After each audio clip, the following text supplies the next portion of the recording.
أعوذ بالله من الشيطان الرجيم بسم الله الرحمن الرحيم الرحمن علم القرآن خلق الإنسان علمه البيان. السلام عليكم ورحمة الله وبركاته. அன்பிற்குரிய அல்லாஹுவின் நல்லடியார்களே, இறைவன் நமக்கு வாழ்க்கை நெறியாக தந்திருக்கக்கூடிய இஸ்லாமிய மார்க்கம் முழுக்க முழுக்க முஸ்லிம்களுக்கு பல நன்மைகளை தரக்கூடிய ஒரு மார்க்கமாக இருக்கிறது. இன்னும் முஸ்லிம் அல்லாத மக்களும் இந்த இஸ்லாத்தில் சொல்லப்பட்ட அந்த சட்டதிட்டங்களை தங்களுடைய வாழ்க்கையிலே நடைமுறைப்படுத்துவார்கள் என்று சொன்னால் அவர்களுடைய வாழ்க்கையிலேயும் ஏராளமான நன்மைகளைத்தான் இந்த இஸ்லாமிய மார்க்கம் தரும். ஏனென்றால் இறைவன் இந்த இஸ்லாத்தினுடைய ஒவ்வொரு சட்டதிட்டத்தையும் அது மனிதனுக்கு எந்த அளவிற்கு நன்மை பயக்கும், மனிதனை தீமையிலிருந்து எந்த அளவிற்கு தடுக்கும் என்பதையெல்லாம் இறைவன் அனைத்தையும் அறிந்தவன் அல்லவா. அனைத்தையும் அறிந்த இறைவன் எந்த மனிதனுடைய சொந்த கருத்தும் இந்த இஸ்லாத்திற்குள் வராத அளவிற்கு முழுக்க முழுக்க ஒரு சிறப்பான ஒரு மார்க்கத்தை நமக்கு தந்திருக்கிறான். ஆனால் இன்றைக்கு முஸ்லிம்களாக இருக்கக்கூடிய நம்முடைய வாழ்க்கையை எடுத்து பார்க்கும் பொழுது எங்கெல்லாம் நாம் இஸ்லாம் சொல்லக்கூடிய சட்டதிட்டத்தை கடைபிடிக்க மறுக்கிறோமோ, அப்படி கடைபிடிக்க மறுக்கக்கூடிய அந்த இடங்களெல்லாம் நமக்கு இந்த உலகத்தில் ஒரு பெரிய சோதனையாக அமைந்து விடுவதை பார்க்க முடிகிறது. உதாரணத்திற்கு சொல்வதாக இருந்தால், நாம் தற்பொழுது புனிதமிக்க இந்த ரமலான் மாதத்தினுடைய கடைசி 10 இரவுகளிலே இருக்கிறோம். இஸ்லாமிய மார்க்கம் இந்த ரமலான் மாதத்தினுடைய கடைசி 10 இரவுகளில் அல்லாஹு தஆலா லைலத்துல் கத்ர் என்ற 1000 மாதங்களை விட சிறந்த ஒரு இரவை வைத்திருப்பதாக நபி ஸல்லல்லாஹு அலைஹி வஸல்லம் அவர்கள் சொல்றாங்க. அந்த லைலத்துல் கத்ர் இரவை நன்மையை எதிர்பார்த்து 1000 மாதங்களுடைய அந்த சிறப்பை பெறுவதற்காக நீங்க இந்த ரமலானினுடைய கடைசி 10 நாட்களிலேயும் வணக்க வழிபாடுகளை அதிகப்படுத்திக் கொள்ளுங்கள். அல்லாஹ்விடத்தில் நன்மையை பெறுவதற்காக நீங்க அதிகமான முயற்சியை எடுங்க என்பதை இஸ்லாமிய மார்க்கம் நமக்கு சொல்லுகிறது. ஆனால் இன்றைக்கு முஸ்லிம்களுடைய யதார்த்த வாழ்க்கையை பார்க்கும் பொழுது கடைசி 10 நாட்களிலேயும் நாம் வணக்க வழிபாடு செய்ய கடமைப்பட்டிருக்கிறோம். அப்படி வணக்க வழிபாடுகள் செய்தால் நாம் கடந்த காலத்தில் செய்த சிறுபாவங்களையும் இறைவன் மன்னிப்பதாக நபி ஸல்லல்லாஹு அலைஹி வஸல்லம் அவர்கள் நமக்கு சொல்லி இருக்கிறாங்க. ஆனா நம்ம மக்கள் என்ன பண்றாங்க, நாங்க 10 நாட்கள்ல வணக்க வழிபாடுகள் செய்ய மாட்டோம், 27வது கிழமை தான் லைலத்துல் கத்ர் இரவு என்று முஸ்லிம்களாக சில மக்கள் முடிவெடுத்து விட்டு அந்த 27வது கிழமையில் அந்த நன்மையை தேடுவதற்காக போவாங்க. அதுல கூட சில மக்களுடைய நிலைகள் எப்படி இருக்கிறது, சரி நீங்க லைலத்துல் கத்ர் இரவினுடைய நன்மையை தான் பெற நினைக்கிறீங்க, அல்லாஹ்வினுடைய அருள் நமக்கு அதிகமாக வேண்டும் என்று ஆசைப்படுகிறீர்கள், அந்த லைலத்துல் கத்ர் இரவினுடைய நன்மையை எப்படி பெறுகிறீங்க? இன்னைக்கு நேற்றைய தினம் பல இடங்களில் நாம் பார்க்கிற பொழுது, அது சென்னையாக இருக்கட்டும், சென்னையை தாண்டி பல ஊர்களாக இருக்கட்டும், இளைஞர்கள் எல்லாம் பைக்களை எடுத்து ரோடா சுத்திக்கிட்டு இருக்கிறாங்க. ரேஸ் போகிறோம் என்று சொல்லி நண்பர்களோடு சேர்ந்து இப்படி கூட்டாக பைக்கில் போறோமே, இதுதான் நாம லைலத்துல் கத்ர் இரவினுடைய நன்மையை பெறுறதா? இறைவன் நமக்கு எதை புனிதமான ஒரு நாளாக சொல்லுகிறானோ, அதிகமான அருள் வளம் நிறைந்த ஒரு நாளாக சொல்லுகிறானோ, அப்படிப்பட்ட நாளினுடைய நன்மையை எப்படி பெற வேண்டும் என்று தெரியாமல் இன்றைக்கு இந்த சமுதாயம் முழித்துக் கொண்டிருக்கிறது. அதே மாதிரி பாருங்க, பெருநாள் தினங்களிலேயும் நம்முடைய சமுதாயத்தினர் செய்யக்கூடிய ஒவ்வொரு காரியங்களை கவனிக்கிற பொழுது, அதுவும் நம்ம இஸ்லாமிய மார்க்கத்தை ஒழுங்காக கடைபிடிக்கவில்லை என்று சொன்னால் நாம எந்த அளவிற்கு கடுமையான சிரமத்தை இந்த உலகத்தில் சந்திக்க வேண்டியிருக்கும் என்பதை கடந்த காலத்தில் பல மக்கள் பட்டு அழுந்து இருக்கிறார்கள். இன்னைக்கு மத்த சமுதாயத்தை நீங்க எடுத்து பார்க்கறீங்கன்னு வைங்க, மத்த சமுதாயத்தில் ஒரு வழிகாட்டுதல் என்பது இப்படி இருக்காது. அவங்க மகிழ்ச்சிக்குரிய ஒரு நாள் என்று அவர்கள் எடுத்துக்கொண்டால் அவங்க எதை திருவிழாக்களாக கொண்டாடிக்கிட்டு இருக்கிறாங்களோ அந்த திருவிழாக்களில் கடவுளுடைய வணக்க வழிபாடுகளை தாண்டி நிறைய கேளிக்கை நிகழ்ச்சிகள் இருக்கும். மது கலாச்சாரம் மத்த சமுதாயத்தினுடைய அந்த திருவிழாக்கள்ல இருக்கும். ஆட்டம் பாட்டம் கூத்து கும்மாளம் இதுதான் இன்றைக்கு மத்த சமுதாயத்தில் பெரும்பாலான விழாக்களாக நம்ம பார்க்க முடியுது. அது அவங்களுடைய மார்க்கம் பெரிய அளவில் அவங்களை தடுக்கவும் இல்லை, அது அவங்க பின்பற்றுதாங்க, அது அவங்களுக்குள்ள விஷயம். ஆனா இஸ்லாம் என்பது நமக்கு எப்படி வழிகாட்டுது? அல்லாஹ் நமக்கு தந்திருக்கக்கூடிய இந்த புனிதமிக்க ரமலான் மாதத்தினுடைய நாட்களாக இருக்கட்டும், அல்லது கடைசி 10 நாட்களாக இருக்கட்டும், இந்த ரமலானை முடித்து நாம பெருநாளை கொண்டாட விடுக்கிறோமே, அந்த பெருநாளை கொண்டாடக்கூடிய நாட்களாக இருக்கட்டும், இந்த நாட்கள் எல்லாம் நமக்கு எப்படி இருக்கணும்? முழுக்க முழுக்க அல்லாஹ்வினுடைய நன்மையை பெறக்கூடிய ஒரு நாட்களாக இருக்க வேண்டுமே ஒழிய, நாம நம்முடைய சந்தோஷத்தையும் வெளிப்படுத்தணும், நம்முடைய மகிழ்ச்சியை வெளிப்படுத்தணும். சந்தோஷமா இருக்கிறது பெருநாள் தினத்துல மார்க்கத்துல தப்பே கிடையாது. நாம குடும்பத்தில் அனைவரும் சேர்ந்து மகிழ்ச்சியாக இருப்பதற்குத்தான் இறைவன் நமக்கு 2 பெருநாட்களையும் தந்திருக்கிறான். ஆனால் அந்த மகிழ்ச்சியினுடைய அளவுகள் என்ன கிடையாது. நாமளா விரும்பினதை செஞ்சுக்குவோம், நாமளா ஆசைப்பட்டதை செஞ்சுக்குவோம். இன்னைக்கு மத்த சமுதாயங்கள் எல்லாம் அவங்களுடைய பண்டிகை தினங்கள்ல அவங்க என்னென்ன கலாச்சாரங்கள்ல ஈடுபடுறாங்களோ, நாமளும் அது போன்ற கலாச்சாரங்கள்ல நம்மளை ஈடுபடுத்திக்குவோம் என்று நாம் இருந்து விடக்கூடாது. ஏனென்றால் நம்மை படைத்த இறைவன் நமக்கு குர்ஆனிலே வழிகாட்டுகிறான். இபாதுர் ரஹ்மான், இறைவனை வணங்கக்கூடிய அந்த அடியார்களுடைய தன்மையை அல்லாஹ் குர்ஆன்ல அதிகமாக சொல்லி காட்டுகிறான். சூரத்துல் ஃபுர்கான்ல நீங்க எடுத்து பார்த்தீங்கன்னா, இறைவனை வணங்கக்கூடிய அடியார்கள் அவங்களுடைய இந்த உலக வாழ்க்கை எப்படி இருக்கும், உலகத்தில் அவங்க என்னென்ன விஷயங்களை எல்லாம் தங்களுடைய வாழ்க்கையில கடைபிடிப்பாங்க என்று நிறைய விஷயத்தை அல்லாஹ் பட்டியலிடும் பொழுது அதில் அல்லாஹ் சொல்லி காட்டுகிறான். அந்த இறைவனை வணங்கக்கூடிய அந்த அடியார்கள் அவங்க பொய் சத்தியம் இந்த மாதிரி எதையும் செய்ய மாட்டார்கள். அதே மாதிரி இதா மர்ரு பில் லகுவி, வீணான ஒரு காரியத்தை இந்த உலகத்தில் அவர்கள் கடந்து செல்கிறார்கள் என்றால் மர்ரு கிராமா, கண்ணியமான முறையில் கடந்து போயிருவாங்க. ஒரு தேவையில்லாத காரியம், மனிதனுக்கு பயனளிக்காத ஒரு காரியம், பொழுதுபோக்கு என்று சொல்லி அடுத்தவர்களை துன்பத்திற்கு ஆழ்த்தக்கூடிய ஒரு காரியம், இந்த மாதிரி எந்த ஒரு விஷயத்தை இறைவனை நம்பக்கூடிய அடியார்கள் அந்த விஷயத்தை பார்க்கிறாங்கன்னு சொன்னா இவங்க எப்படி இருப்பாங்க? இது நமக்கும் சந்தோஷம் வந்துடும், நாமளும் அந்த வீணான காரியத்தில் இறங்கி செயல்படுவோம், அந்த பொழுதுபோக்கான காரியத்தில் நம்மளையும் இணைத்து கொண்டு நாம ஜாலியாக இந்த நேரத்தை கழிச்சிட்டு போயிருவோம் என்று இருக்க மாட்டார்களாம். எந்த ஒரு வீணான காரியத்தை இந்த உலகத்தில் பார்த்தாலும் அதை கண்ணியமான முறையில் அவங்க கடந்து போயிருவாங்க. வல்லதீன இதா துக்கிரு பி ஆயாத்தி ரப்பிஹிம், இன்னும் அந்த இறைவனை நம்பக்கூடிய அடியார்களுக்கு இறைவனுடைய வசனங்கள் எடுத்து சொல்லப்படும் பொழுது லம் யஹிரு அலைஹா சும்ம வ உம்யானா, அவர்கள் அந்த இறைவனுடைய வசனங்கள்ல செவிடர்களாக குருடர்களாக விழுந்துட மாட்டாங்க. அல்லாஹ்வினுடைய வசனங்கள் என்ன சொல்லப்பட்டாலும் அதை நல்ல முறையில் செவிதாழ்த்தி கேட்டு அதில் சொல்லப்பட்ட விஷயங்களுக்கு கூடுதல் முக்கியத்துவம் கொடுப்பார்கள் என்று அல்லாஹ் சொல்லிவிட்டு அதற்கு அடுத்து இன்னொரு செய்தியையும் அல்லாஹ் பதிய வைக்கிறான். இந்த இறைவனுடைய அடியார்கள் எப்படி இருப்பார்கள்? வல்லதீன யகூலூன, அவர்கள் அல்லாஹ்விடத்திலே துஆ செய்வார்கள். எப்படி துஆ செய்வாங்களாம்? ரப்பனா ஹப்லனா மின் அஸ்வாஜினா வ ذُرِّيَّاتِنَا குர்ரத அயுனின், இறைவா நீ எனக்கு இந்த உலகத்தில் வாழ்க்கை துணைகளை தந்திருக்கிறாய், எனக்கு இந்த உலகத்தில் சந்ததிகளை கொடுத்திருக்கிறாய், நீ எனக்கு தந்த அந்த வாழ்க்கை துணைகளிலேயும் என்னுடைய சந்ததிகளிலேயும் நீ கண் குளிர்ச்சியை தருவாயாக. இபாதுர் ரஹ்மான், இந்த உலகத்தில் இறைவனுடைய அடியார்கள் எப்படி இருக்கிறாங்க? என்னுடைய மனைவியர்களிலேயும் என்னுடைய பிள்ளைகளிலேயும் நீ கண் குளிர்ச்சியை தருவாயாக.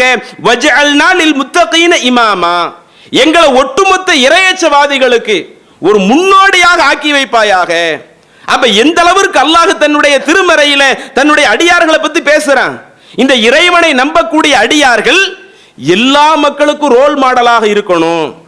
இறைவனை பயந்து நன்மையான காரியத்தில் யாரெல்லாம் ஈடுபட நினைக்கிறாங்களோ அவங்களுக்கு ஒட்டுமொத்த குடும்பமும், ஒரு குடும்பம் என்று சொன்னால் அந்த குடும்பத்தில் உள்ள தலைவர் மாத்திரம் கரெக்டா இருக்கணும்னு சொல்லல, ஒட்டுமொத்த குடும்பமும் அதுல ஒரு ரோல் மாடலாக முன்மாதிரியாக இருந்து காட்டணும் என்று துஆ செய்வாங்க என்பதை அல்லாஹ் எடுத்து சொல்லுகிறானே.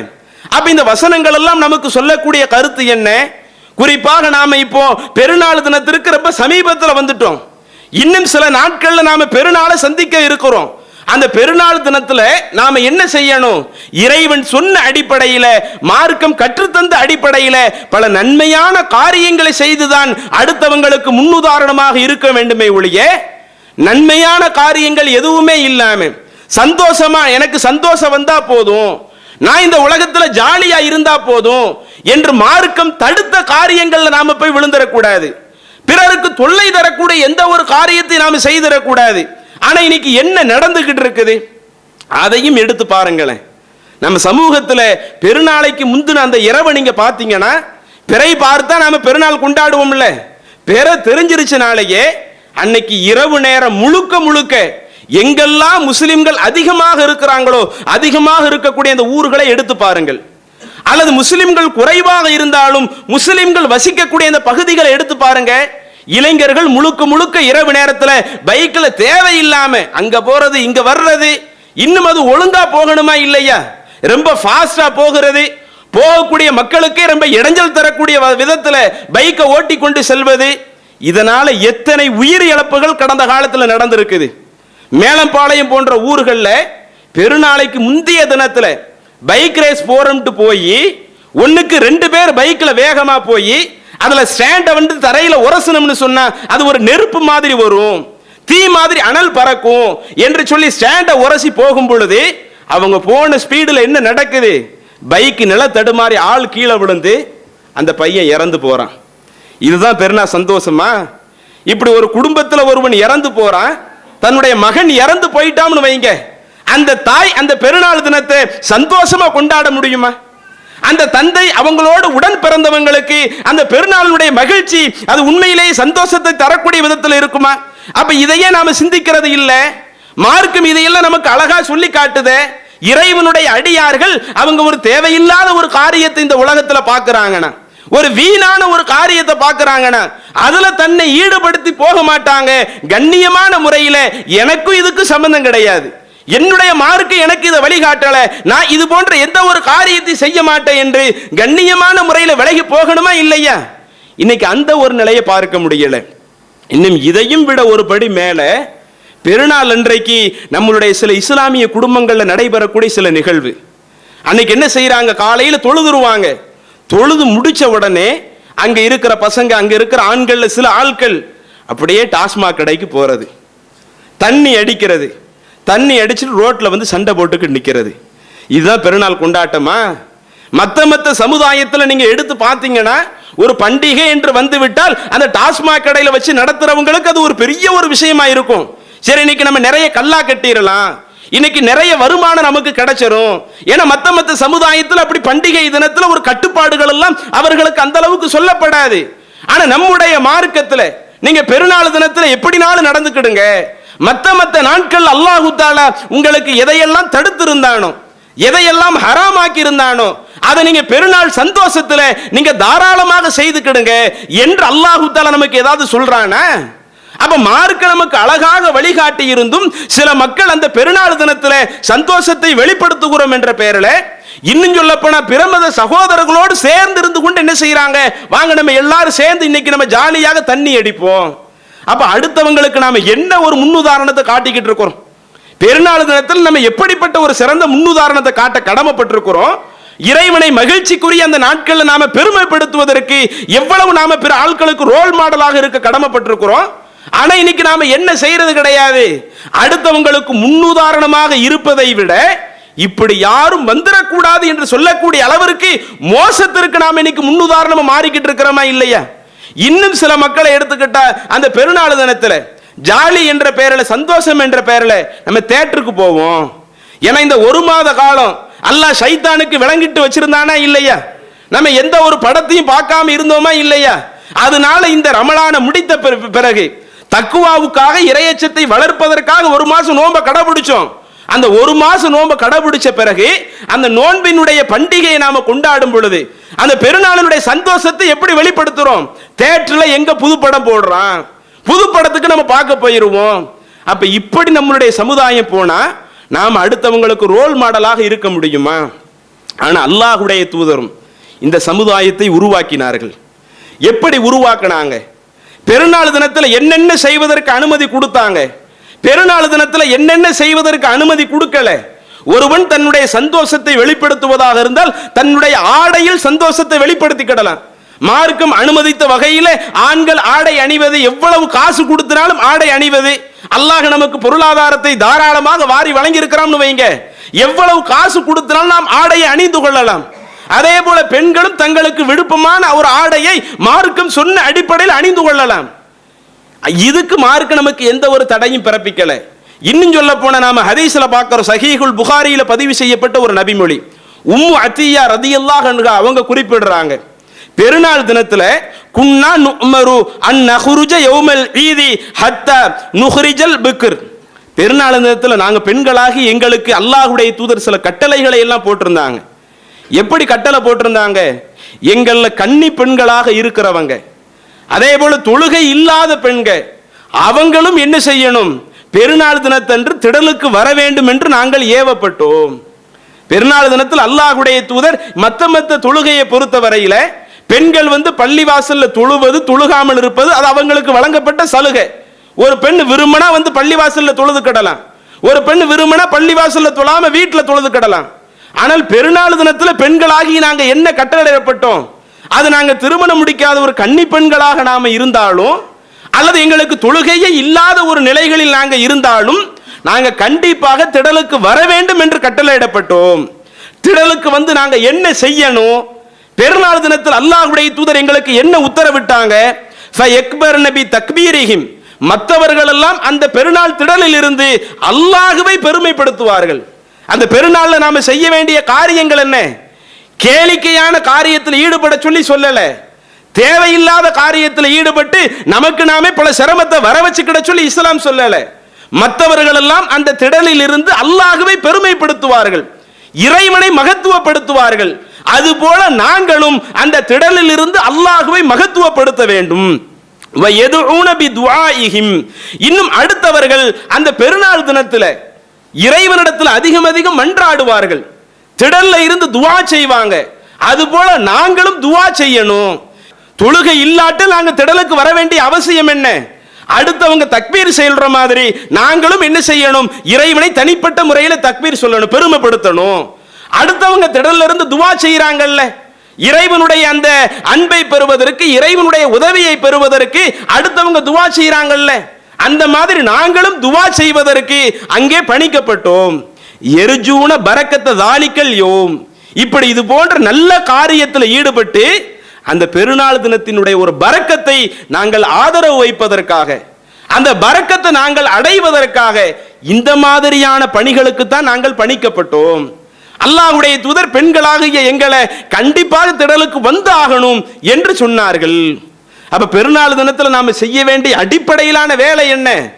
மார்க்க சட்டங்களை மீறி இந்த இஸ்லாம் காட்டி தந்த அந்த எல்லைகளை கடந்து நடக்க சொல்லி இப்படி இஸ்லாம் நம்மளை வழி நடத்தல.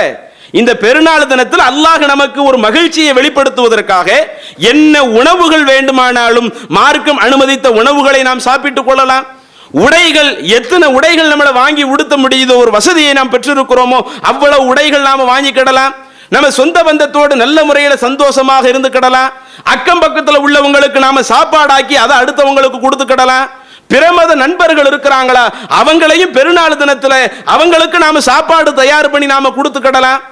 மெயினாக நாம் அந்த பெருநாளில் செய்ய வேண்டிய அடிப்படையிலான காரியங்கள் அல்லாஹ்வை பெருமைப்படுத்துவது, இறைவனிடத்தில் துஆ செய்வது, அந்த நாளினுடைய பரக்கத்தை பெறுவதற்காக, அந்த பெருநாள் தினத்தினுடைய பரக்கத்தை பெறுவதற்காக என்னென்ன காரியங்களை நாம் செய்ய வேண்டுமோ அவ்வளவு காரியங்களை நாங்கள் செய்யணும் என்று இறைவனுடைய தூதரால் நாங்கள் ஏவப்பட்டோம், உத்தரவிடப்பட்டோம் என்று அல்லாஹ்வுடைய தூதருடைய காலத்தில் உம்மு அத்தியா ரதியல்லாஹு அவங்க எங்களுக்கு இப்படித்தான் இருந்துச்சு என்று ஒரு நபிமொழியில நமக்கு எடுத்து சொல்றாங்களே.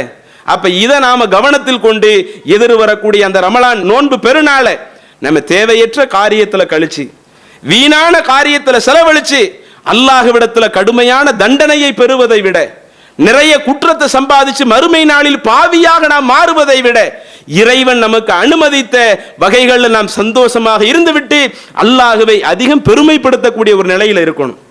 இந்த மாதிரியான நேரத்தில் தான் நாம சில நபிமார்களுடைய வாழ்க்கையை எடுத்து பார்க்க கடமைப்பட்டிருக்கிறோம். அல்லாஹு தாலா குர்ஆன்ல ஜக்கரியா அலைஹிஸ்ஸலாம் அவங்கள பத்தி பேசி காட்டுறான். இன்னைக்கு நம்மளுடைய குடும்பத்தில் எடுத்து பாருங்களேன், பெரியவங்க பெருநாளில் கரெக்டா இருப்பாங்க, ஆனா இளைஞர்களிடத்துல அந்த பெருநாளில் ஒழுங்கா இருக்க மாட்டாங்க.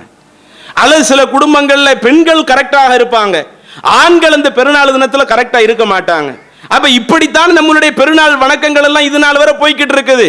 இப்படிப்பட்ட நபர்களுக்கு ஜக்கரியா அலைஹிஸ்ஸலாம் நமக்கு ஒரு சிறந்த முன்னுதாரணமா இருக்கிறாங்க. பொதுவா நம்ம ஜக்கரியா நபியை பத்தி கடந்த காலத்துல படிச்சிருக்கும் போது என்ன நம்ம படிச்சிருப்போம்? அல்லாஹு தாலா அவங்களுக்கு ரொம்ப தள்ளாத வயது வரும் தண்டையும் அல்லாஹ் அவங்களுக்கு பிள்ளையை கொடுக்கல, அவங்களுடைய தலைமுடி நரைச்சு போயிருந்தது, அவங்களுடைய எலும்புகள் பலகீனம் அடைந்திருந்தது, அவங்களுடைய மனைவி பிள்ளை பேர் இல்லாதவங்களாக இருந்தாங்க. அந்த நேரத்தில் அவங்க அல்லாஹ்ட்ட துஆ செஞ்சாங்க. அல்லாஹ் மேல உறுதியாக நம்பிக்கை வச்சு இறைவன் எனக்கு ஒரு சந்ததியை கொடுன்னு கேட்டாங்க.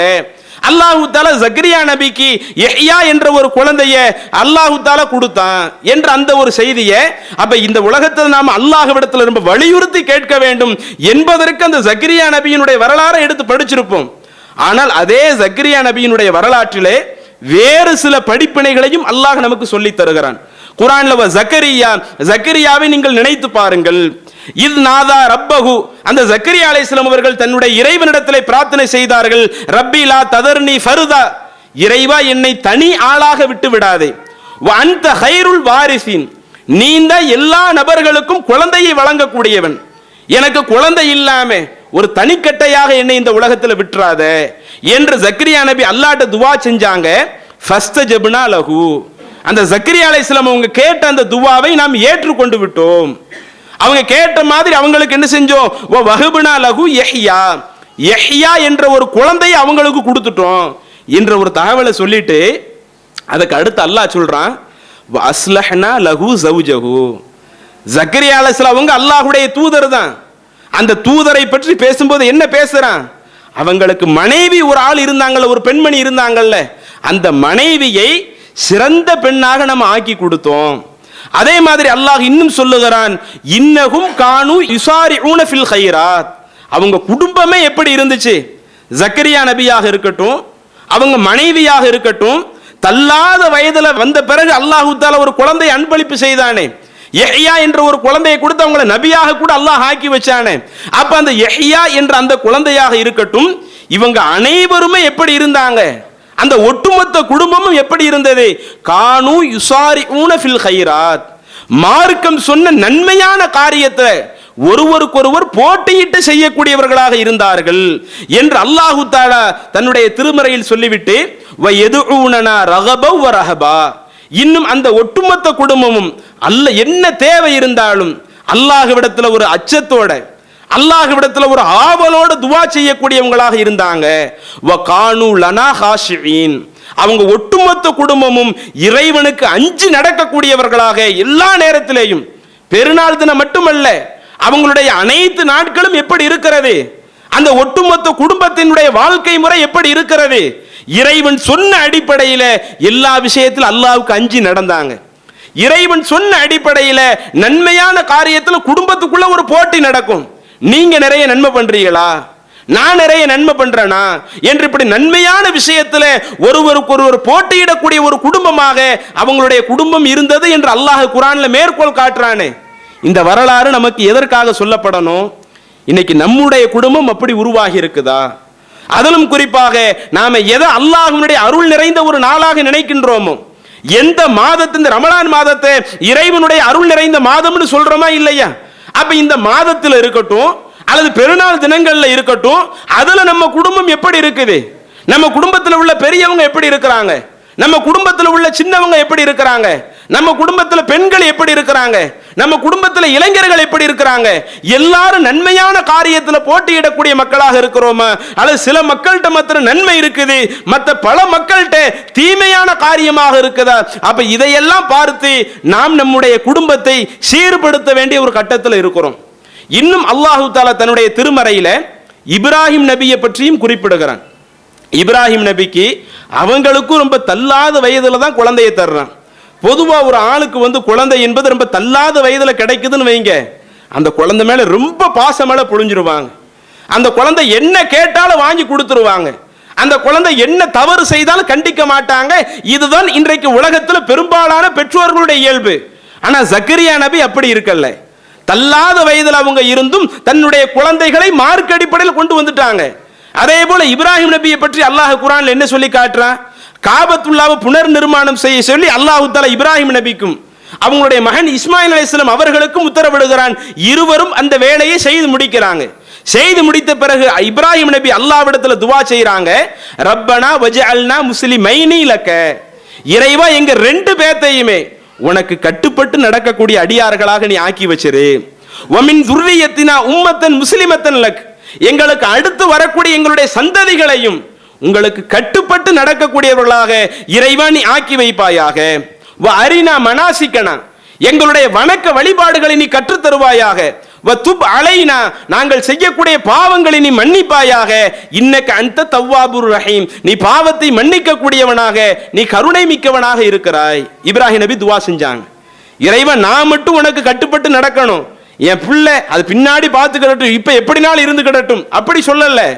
நானும் என்னுடைய மகனும் முழுக்க முழுக்க உனக்கு கட்டுப்பட்டு நடக்கக்கூடியவங்களாகவே இருக்கணும். இன்னும் எங்களுக்கு அடுத்தடுத்த தலைமுறைகள் இந்த உலகத்துல வருவாங்களே, எங்களுடைய ஒட்டுமொத்த தலைமுறைகளும் உனக்கு கட்டுப்பட்டு நடக்கக்கூடியவர்களாக நீ ஆக்கி வைப்பாயாக என்று இப்ராஹிம் நபி அல்லாஹ்விடத்தில் துவா செய்ததாக இறைவன் மேற்கோள் காட்டுறானே. அப்ப இதையெல்லாம் ஒரு பாடமாக படிப்பினையாக எடுத்து இன்ஷா அல்லாஹ் இன்னும் சில நாட்கள்ல நாம பெருநாள் தினத்தை அடைய இருக்கிறோம். அந்த பெருநாள் தினம் என்பது அது முழுக்க முழுக்க நமக்கு சந்தோஷத்தை வெளிப்படுத்தக்கூடிய ஒரு தினமாக இருக்க வேண்டுமே ஒழிய மார்க்கம் சொல்லாத ஒரு காரியத்தை செய்து அதனால இந்த உலகத்துல ஒரு தர்ம சங்கடமான ஒரு சூழ்நிலை நமக்கு ஏற்பட்டு நம்மளுடைய குடும்பமே வருத்தப்படக்கூடிய அளவிற்கு எந்த ஒரு நிலைகள் வந்துடக்கூடாது. அதை நம்ம குடும்பத்தில் உள்ள ஒவ்வொரு நபர்களுக்கும் நாம எடுத்து சொல்லி இந்த பெருநாள் தினத்துல நம்ம எல்லாரும் நன்மையான காரியத்துல முந்தி செயல்படுவோம். மார்க்கம் அனுமதித்த விதத்துல நாம சந்தோஷமாக இருந்துக்குவோம். மார்க்கம் தடுத்த எந்த ஒரு காரியத்தையும் நாம் செய்துவிட வேண்டாம் என்பதை தற்பொழுதே நம்ம குடும்பத்தில் உள்ள ஒவ்வொரு நபர்களுக்கும் நாம எடுத்து சொல்லி எதிர் வரக்கூடிய அந்த பெருநாள் தினத்தை மார்க்கம் சொன்ன அடிப்படையில கழிக்கக்கூடிய மக்களாக நாம மாறணும். இறைவன் அப்படிப்பட்ட ஒரு வாய்ப்பை நம் அனைவருக்கும் நிதர்வானாக என கூறி எனது முதல்வரை நிறைவு செய்கிறேன். அஸ்ஸலாமு அலைக்கும் வரஹ்மத்துல்லாஹி.